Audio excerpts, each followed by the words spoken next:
right, this is a video about the applications that we can do using the law of cosines. And so we just have two problems on this worksheet.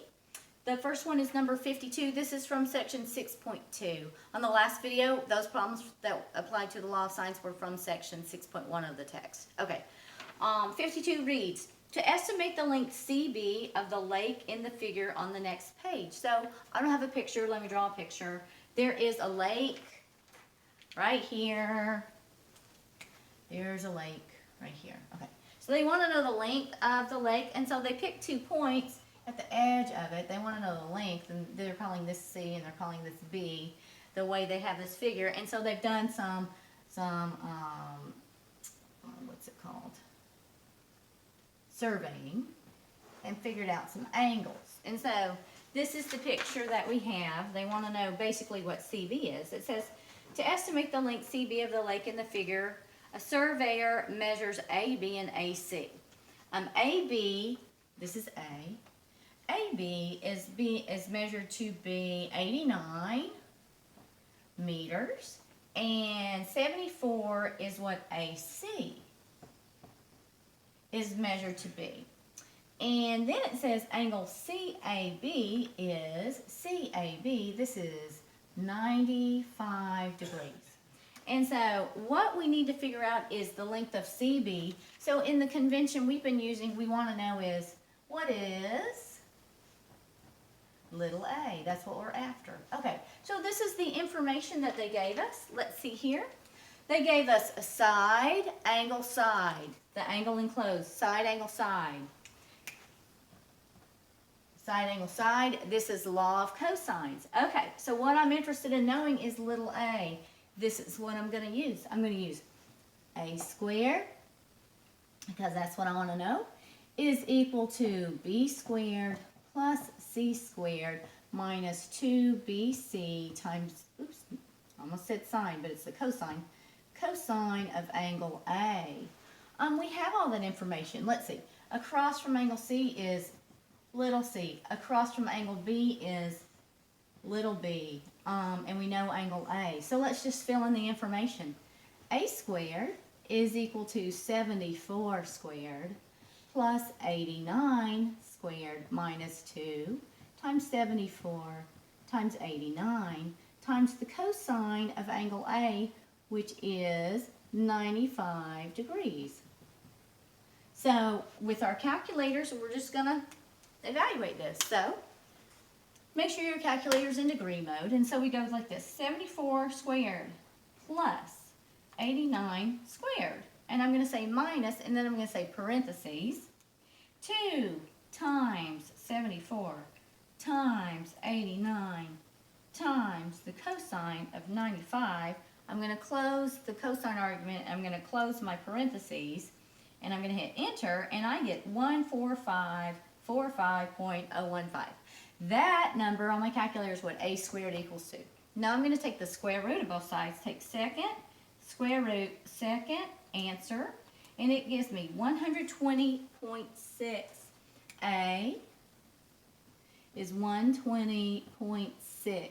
So, I don't know if I'm supposed to, let's see. Let's just round it to the nearest whole number. So we'll say the length of the lake is 121 meters across. There we go. That is number 52. Okay. Now the last one is this navigation problem. So let's talk about this navigation problem. If you've never done one before, how to draw it can just take a second to understand, but it's not all that difficult. It reads like this. A small plane is flying from Chicago to St. Louis, a distance of 258 miles. After flying at 130 miles per hour for 45 minutes, the pilot finds that she's 12 degrees off course. If she corrects the course and maintains the speed and direction for the remainder of the flight, how much longer will the flight take? So let me erase this and we'll draw this picture real quick, okay? This is the navigation problem. So let's see here. There is somebody flying between St. Louis and Chicago. And this was back in the olden days when you could fly without worrying about spreading disease. So we'll pretend like that will happen for us again one day. But right now, while we're all locked down in quarantine, we'll dream about that happening. Okay, let's just say that this is, let's say this, where's she going from? Chicago? Yes, we'll say this is Chicago. And this is St. Louis. And so she would like to fly directly. That's what she meant to do, to fly directly there. Which it is, how far is it? It is 258 miles. Okay, so she is flying along, but then she checks herself and she's like, hey, I'm not down here where I meant to be. I'm kind of up here. She kind of went off course a little while. She checked her speed. She flew for a while and said, oh, I'm off course. And so first thing we need to say is, let's see, how long has she been flying when she checked? She was flying for 45 minutes at a speed of 130 miles per hour. Okay. And then she checked her speed, and how far off was she? She was 12 degrees off of where she meant to be. And so now it says if she corrects the course, that means instead of flying up like this, she says, oh, I'm going to angle it down and fly here. So here's her correction to the course. She corrects the course, and she's going to correct it and fly down straight there. How much longer will it take? So how long, this is the main question, how long to fly this part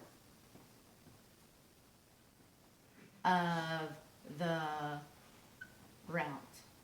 How much longer will it take to fly that part of the route? Okay, this is the information that we're given.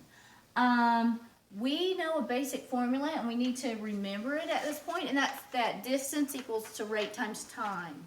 Because they're asking things, they're asking not just how far, but how long. So we have to talk about distance, how far, and time, how long. So let's look at this.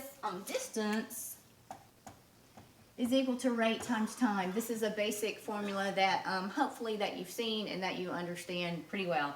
So if I want to know how far did she fly in this time when she was off course, and I do, I can use this distance, this rate, R, and this time.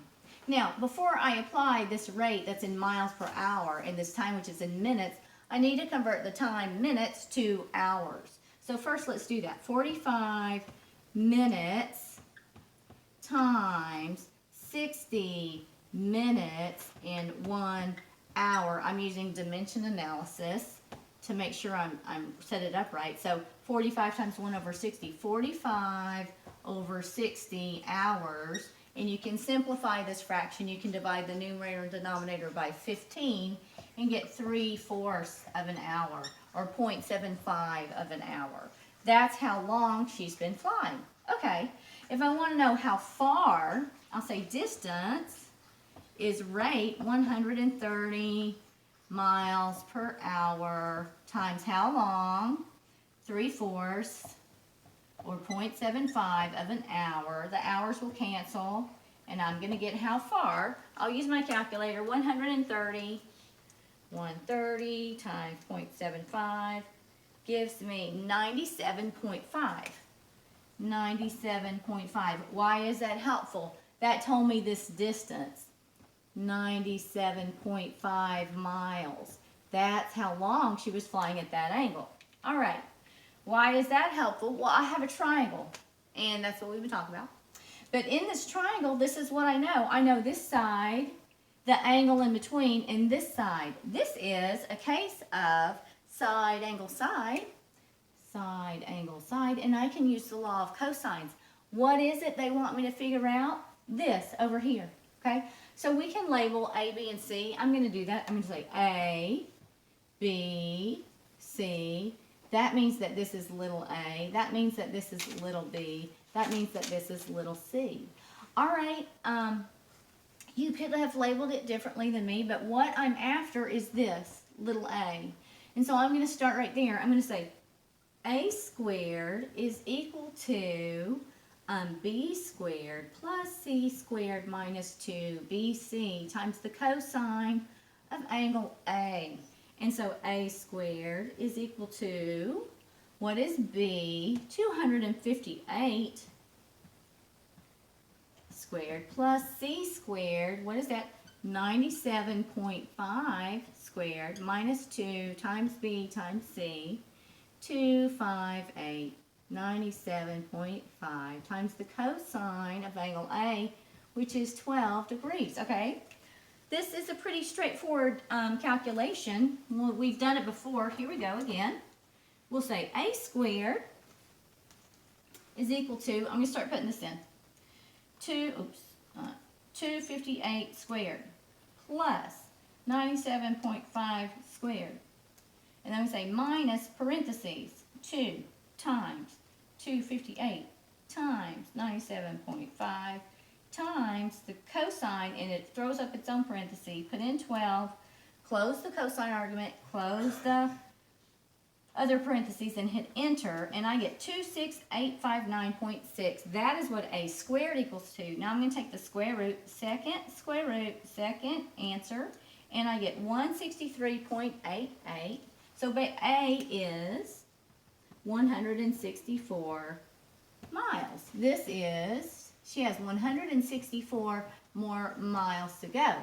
But what they asked me was not how far does she have to go, but how much longer will it take? How long? That means I have to find time. How am I going to do that? I'm going to use distance equals rate times time. So she's flying at the same speed. So the rate is the same rate she's been flying the whole time, 130 miles per hour. The distance is 164 miles, and this time we don't know the t. So if distance is rate times time, then time is the distance divided by the rate. So to find the time, you take the distance, 164 miles, you divide it by, oops, that's not the right thing. Yeah, that's right, 164 miles, and you divide it by the rate, 130 miles per hour. And when I do that, let's see, 164 divided by 130, I get 1.26 hours. Or if I round to the nearest tenth, 1.3 hours. Or if I wanted to convert that to hours and minutes, I could say this is 1 hour. And I could take 0.3 and multiply it by 60 minutes per 1 hour. This is dimension analysis. And so if I took 0.3 times 60, 0.3 times 60, I get 1 hour and 18 minutes. That's how much longer she's going to have to fly. All right, awesome.